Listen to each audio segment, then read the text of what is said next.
everyone, my name is Jess, and on a normal day I'm the Director of Adult Services at the Downtown Library in Spartanburg. On a less normal day like this, we're doing some of our programs online, and I thought that I would take this opportunity to teach you how to make scones. A lot of people right now are making bread, which, don't get me wrong, is a very ambitious endeavor and it's a great thing to do. But for me personally, bread is pretty finicky. It's really stressful to work with. You can't find yeast anywhere right now, and especially now that we've had all this rain, it's super humid, and you don't want to have dough that has risen too much or risen too little. It's just very temperamental, so I'd rather skip it, and that's why my preference is to actually bake scones.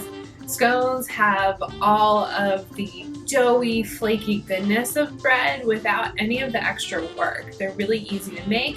This doesn't involve any sort of electric, I don't think. So this is a great thing to do too with your kids. Doesn't involve a super sharp knife except for at one point, but you can actually use a butter knife for that. So I'm going to teach you guys how to make the cheddar mustard scones from the Ovenly cookbook, and that's something we actually have at work. So you can put it on hold at the library. If you click the link down below, it'll take you to our catalog, and you can place it on hold and hopefully make these yourself and find some of the other cool recipes that are in there. So we'll start out with the things that we need in order to make our scones.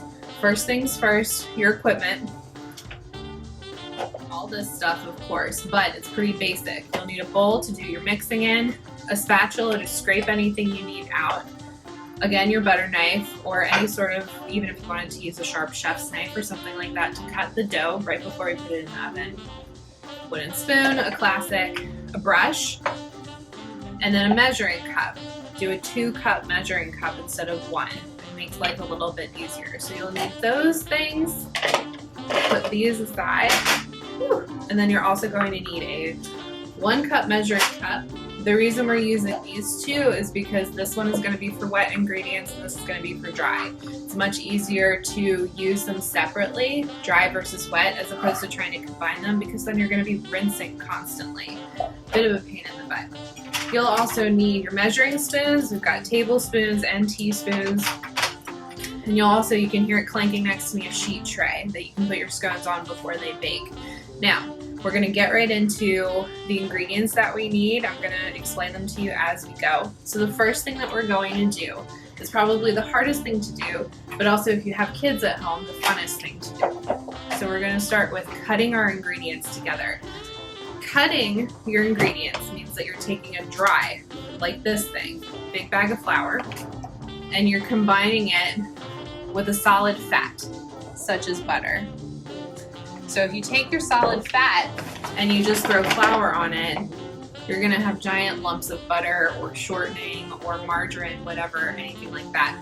You don't wanna have that, because then you're just gonna have like a glob of wet butter when you eat your scone, and that's pretty gross. So we're gonna measure out 3 cups of flour. And you don't need to be hyper specific. You don't need to sift ahead of time. Nothing like that is necessary. We'll just dump it in here. You don't even have to flatten to make sure that the top is really perfect. I usually actually just wipe my cup of flour against the side of the bag. It's close enough. Honestly, they're scones. It's not that big a deal. It's not like making grandma's biscuits. And that's really the big difference between scones and biscuits, is that they actually have more of a cultural difference than any sort of baking difference. Some people can say that scones are kind of round, or biscuits are round, whereas scones are triangular. You cut scones, whereas you do a circle with biscuits. None of that is really true. They're essentially made the same way. I've seen some people say that with biscuits you want to shred your cold butter, which I think is cool, but really the difference is that biscuits feel very all-American. They're super specific to this country and to the way that we bake, especially in the South, whereas scones feel much more British. They're something that you can have in the afternoon with tea and jam, anything like that. So that's the difference between biscuits and scones. But when you make scones, no one's going to be comparing you to your Aunt Susie and how great her biscuits were while she was alive. So Don't worry about that. They're gonna be great no matter what. We have our flour. We have our cold butter. You wanna make sure this stuff is absolutely as cold as possible. Take it out of the fridge and basically immediately it needs to go into the flour. Before you do though, take off your jewelry. It's about to get messy. So we've taken all of that stuff off. Ready? Okay. Just each cube, you wanna cube it up. This is an entire stick of butter, unsalted. Don't worry about it. This is quarantine, you can eat whatever you want, really. Even when you're not in quarantine, eat whatever you want, it's cool. So once you've got this bowl ready to go, we'll put that over there. You can see all of the butter is in here, cubed up. We don't want to leave it like that, so it's time to start pinching it together, basically. And that's where the concept of cutting your flour or cutting your butter into your flour came from. It's basically just pinching. You can use a dough cutter, for example, or a kind of like a mashed potato thing. I forget what they're called, but honestly, I'm not gonna spend money on something like that when the only time I'll use it is for this. So you just want to start squishing everything together. It's going to take a little while because the butter is pretty cold, but that's what you want. It's also going to warm up a little bit from the heat of your fingers. That's why you want it to be really, really, really cold when it comes out of the fridge and it goes into your flour. But what you're looking for as you're cutting the flour together is that these big chunks that we've got in here, like one of these, which is basically still a cube, you want to start finding those, digging them out of the flour and really rummaging through them and squeezing them and squishing them so that they fall apart into smaller pieces. And ultimately, what that's going to do is kind of disperse the flour and the butter evenly together. You couldn't achieve this with a typical mixing bowl and any sort of equipment combination. So if you were using a stand mixer, this wouldn't work quite as well because the butter would just kind of clump together. All right, I think we're getting kind of close here. It doesn't take very long, but again, this is something so great for kids. They would love doing something like this. I am a giant kid, so I love doing something like this. It's a lot of fun. But what we really want to see is that the larger chunks of butter, it's okay to have a few in there, that's fine. But we want to see that the chunks of butter have essentially become kind of pea-sized, and I think that's what we're seeing here now. I'm kind of digging through to make sure I don't have anything really large in here. We want to see like some of those smaller clumps. You can kind of see the texture of it as it goes. You can see there you've got these littler kind of clumps that are coming through. There are a couple of big ones, but most of them are small. What I'm going to do right now, before I move on, is I'm going to wash my hands. So I will be right back. Okay, so I made a mistake. I'm going to admit it. Put my butter into my flour, but I didn't mix in the rest of the dry ingredients. That's okay, because one of the best things about scones is that they're pretty flexible. So what we're going to do is add our other dry ingredients. So we're going to start with sugar. Sugar is going to cut a little bit of the flavor down. It's going to make it a little bit sweeter. It's going to make it not too super savory, right? So we want a tablespoon of sugar. I'm gonna pop that in there, and since we're not fully combining everything, it's actually okay. We can kind of blend this stuff in on top of the butter. It's gonna be all right, I think. I have faith.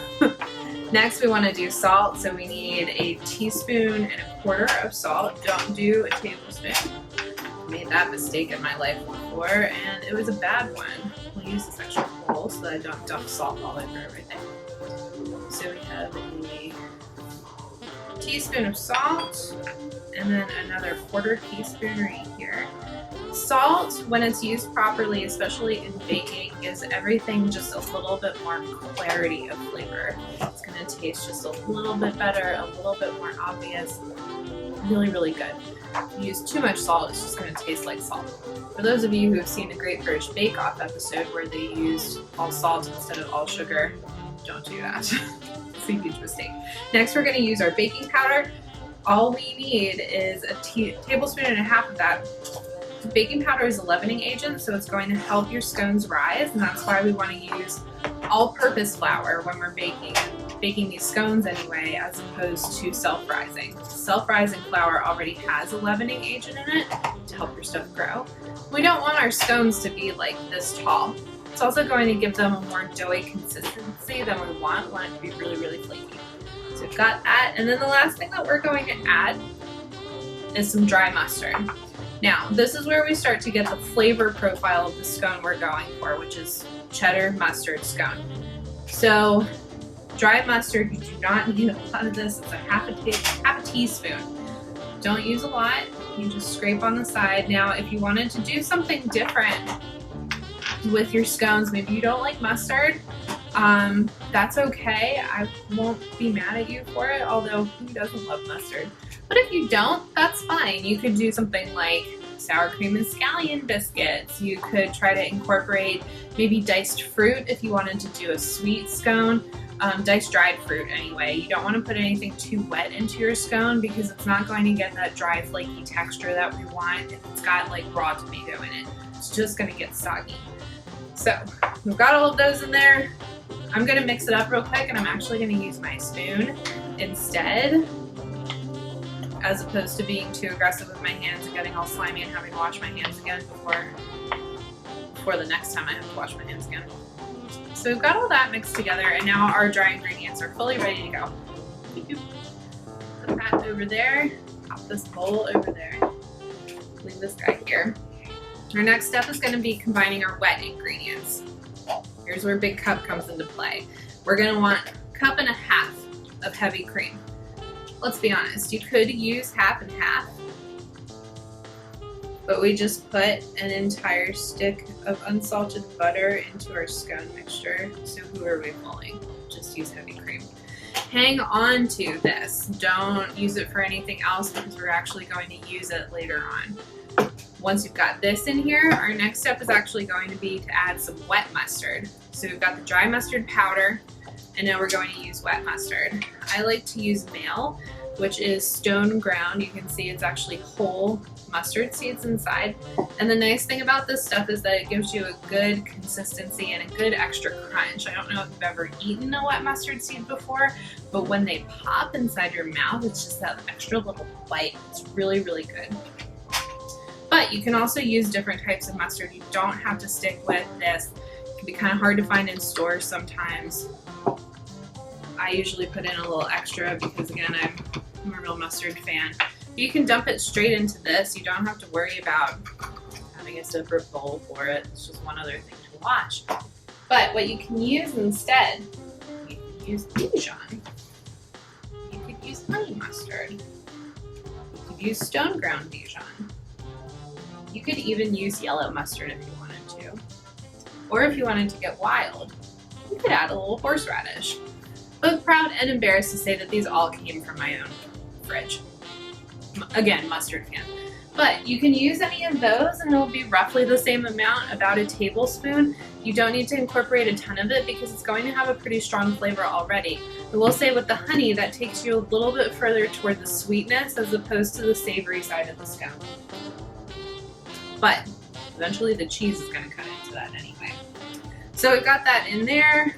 We'll grab our spoon real quick and just give this a quick mix. That way we don't have one giant clump of mustard seeds at the bottom of our cream. It's kind of awkward. There we go, we got that mixed pretty well. The next step is gonna be to put our wet into our dry and mix that together. In she goes. There we go. And you're probably gonna have quite a few mustard seeds at the bottom. Scrape them out. Get as many as you can out of there. And we're gonna stir. You don't want to over stir this, just enough to incorporate everything. You want it to have that kind of wet, sort of doughy consistency, but nothing too rigid yet because we're gonna incorporate our cheese. You can see it's starting to kind of get that lumpy, doughy consistency to it. You can see that. That means it's time to add our cheese. Here it is, 1 cup-ish, or maybe a little more if you like cheese. Shredded You don't want to buy it pre-shredded because pre-shredded cheese is coated with a preservative to make it last longer, but that pre-coating on it is going to make it, you're gonna have a slightly weird taste to it basically. So shred it yourself, just toss it in the cup and save it for later. Toss it in a bag, in a Tupperware, anything like that. You can use the other half for snacks, however you want to do it, but you'll just pop that in. My dear sweet boyfriend is acting as director, which is fantastic. We're all learning how to do things at home right now. So we've got this in here and we're gonna stir it up with our spoon. Quite frankly, I'm probably at the point where I'm about to start using my hands again, because this is getting tough to do with a wooden spoon. Wooden spoons are amazing, and spoons in general are fantastic creatures. They are the #1 tool of the kitchen, I think. You know, we can say it's knives, but really it's spoons. All right, that actually looks pretty good. I don't think we need to do anything with my hands. I say as I scrape it off with my hands. But the reason why I'm doing this is because I'm about to dump it out and knead it. Here we go. Now it's time to get really messy. If you haven't brought your kids in yet, this is the moment. So we're going to carefully scoop her out. It's gonna be wetter at the bottom than it is on the top, of course. Typical. Haven't gotten everything quite as good on the bottom, but you can kind of shove some stuff back in. There's probably gonna be some loose dough. There goes some off my table. That's okay. That happens.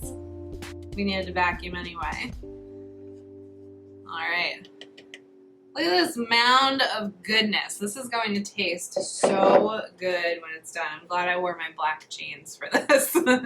So right now it's just this clumpy, lumpy mess, right?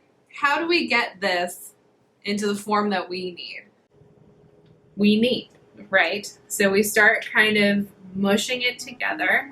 It's going to feel really awkward at first because it's not going to want to come together, right? But this is where the heat of your hands kind of comes in handy.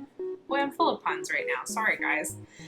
But you'll kind of want to squish and pull together and just start folding things. This is tricky because I'm on a limited surface right now. I'm not doing this in my kitchen because my kitchen's really messy, which I think for most of us is the truth.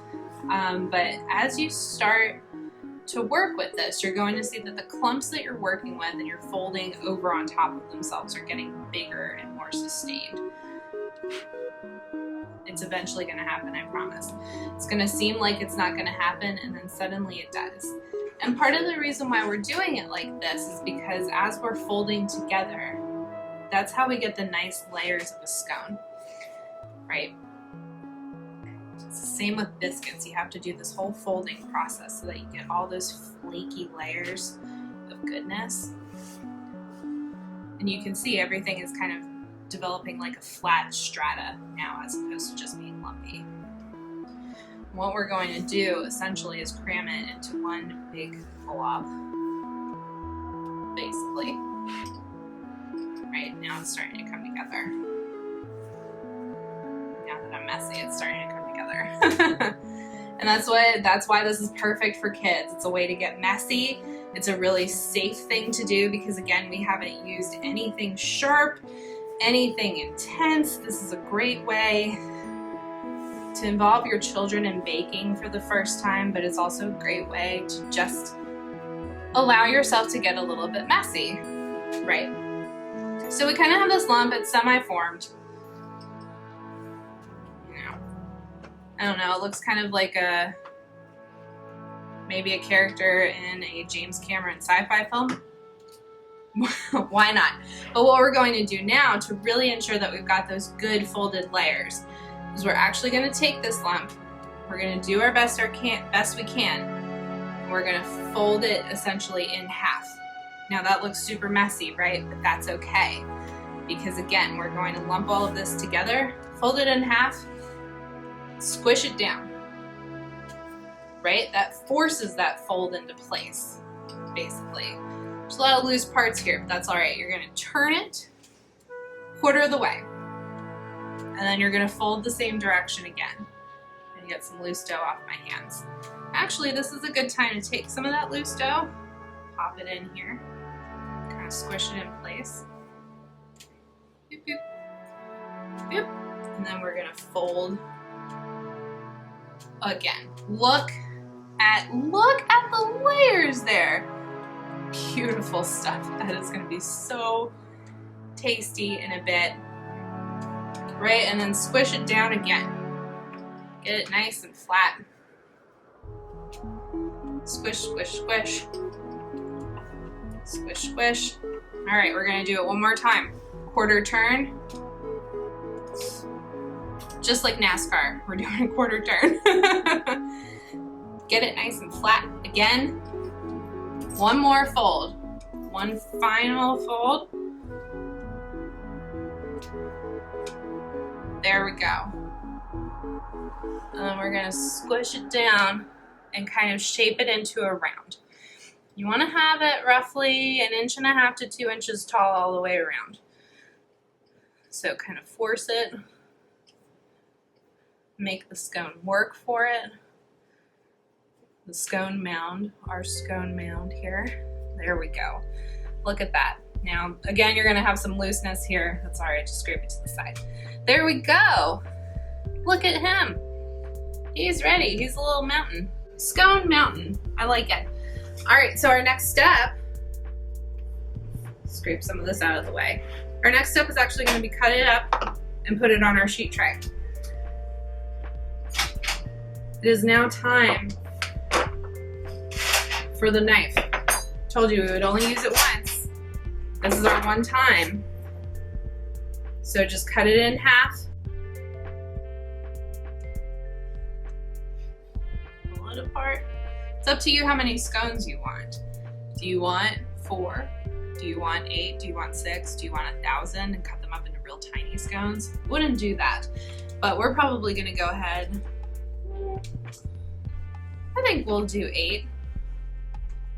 So we'll just slice her up, pull apart. If you get any little flakies, pop them back on.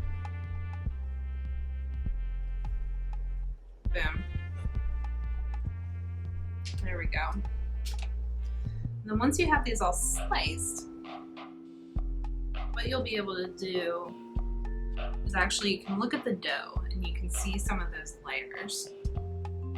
Beautiful stuff. These are gonna be so good. Who cares if I messed up earlier, right? Baking is all about messing up. That's what I've found. Like the best lessons that I've learned about baking that have made me better at baking are when I mess up. And I think that's true of life in general. Like, especially right now, we need to allow ourselves to make mistakes and maybe do things the way that we weren't expecting that we would ever have to in our lives. All right, these puppies are ready. So we're gonna take them one at a time. You don't have to pre-oil, you don't have to put anything down on the tray. Whoop.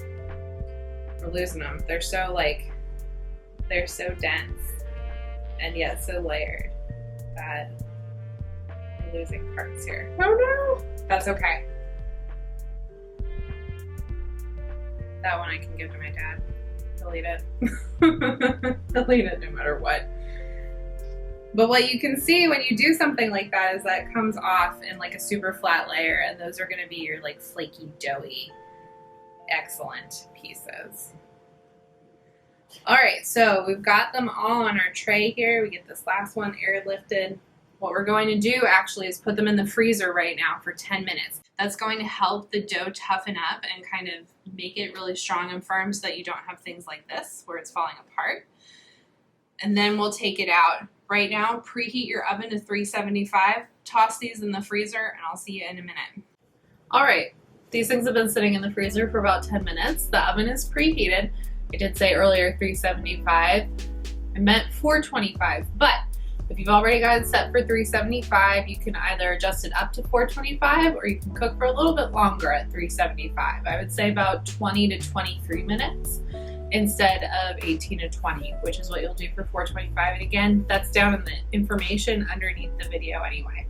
So what we're gonna do now, one last step before they go in the oven to bake. Remember I said we were gonna use our heavy cream later.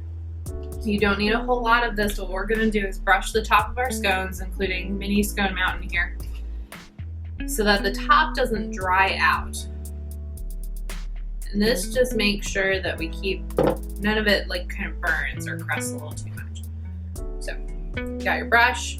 You can use like a basic paintbrush for this too. You don't have to have like a fancy one like this. I make a lot of ribs, so I use this a lot for coating those. Just get some heavy cream and paint right on top. Get a good little layer in there, getting all the cracks and crevices. Do that for each of these. It's okay if it drips off. Washes off super easy in the sink after you're done. So don't worry. The top's looking nice and good. I can't wait to eat these. The oven always smells, or not the oven, but the kitchen. Yes, the oven too. They both always smell so good when I make these because you get the melty cheese and the tanginess of the mustard, and of course anytime anything is baking it smells good, but I'm a huge fan of things that are savory in particular. You won't usually find me eating cake, but if you put a scone or a biscuit in front of me, I'll go to town. So, and I usually like pie a little bit better too. It's not quite as sweet. There's a lot more flavor to it without being just like cloyingly sugary. But these are one of my favorite things to bake. They're a great winter bake too, but they're also, as I recently learned, fantastic in the spring and summer. Because you can basically eat one of these for lunch with a little side of maybe some ham or a little bit of turkey, and I'll show you guys what I do to eat these once they're baked. Tastes really good. Almost there. We're gonna hit mini scone mountain last.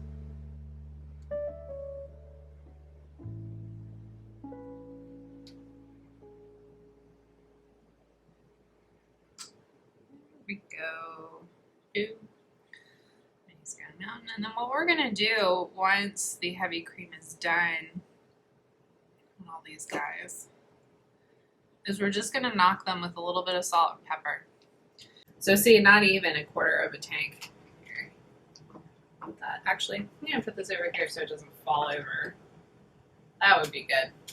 So we're gonna use ground black pepper. I recommend actually having a pepper grinder for this, and the reason why you want to do that is because you can gauge a little bit better how much pepper is coming out. I unfortunately learned the hard way last week. I used like a pepper shaker and finely ground black pepper, and I'm a real wimp with heat, and I ended up burning my own mouth. I had put too much pepper in my dinner, and it was just a sad sight.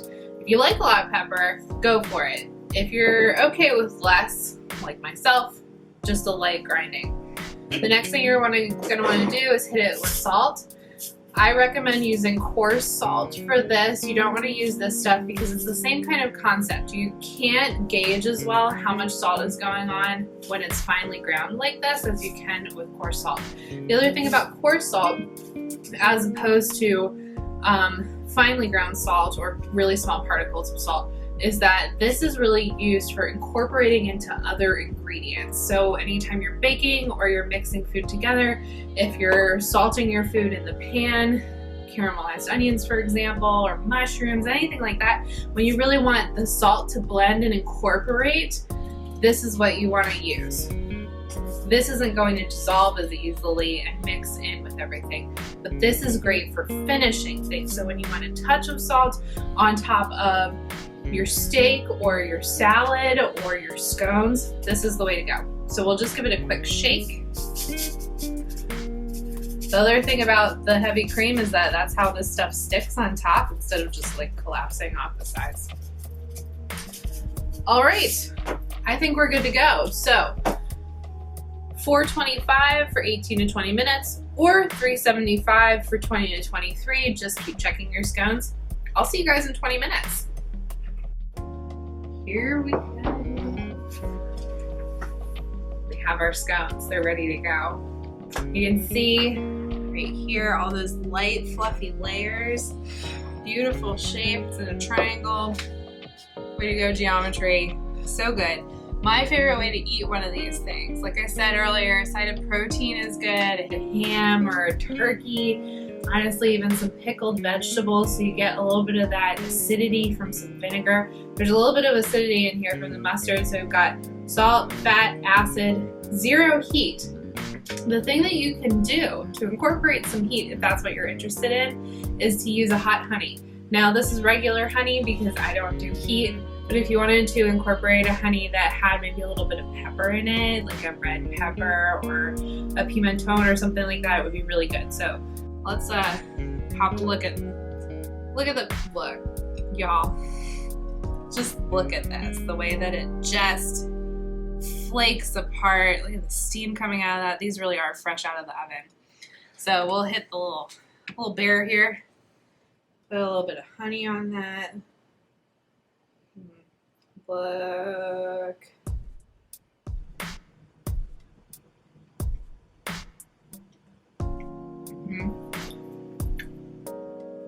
Moist, you get the crunch from the top of the scone, plus the mustard. The richness of the cheddar cuts through the fat really well. It's just delicious. These are a great, like I said, winter snack, but they're a great summer snack too. And it's gonna be my snack for today, definitely. So thanks for joining me. I hope you learned how to make scones, or at least I hope you learned what the difference is between a scone and a biscuit. If you're interested, we're doing adult summer reading right now, and we're actually doing summer reading for everyone, not just adults. I work with adults, so I'm primed to say that. But if you're interested in joining us for summer reading this year, there are a few different ways that you can do it. So check out our website, spartanburglibraries.org, for more information. And keep checking back. Every Friday at 7 p.m. we'll be rolling out a new video for the summer. So have a good one. Everyone stay safe.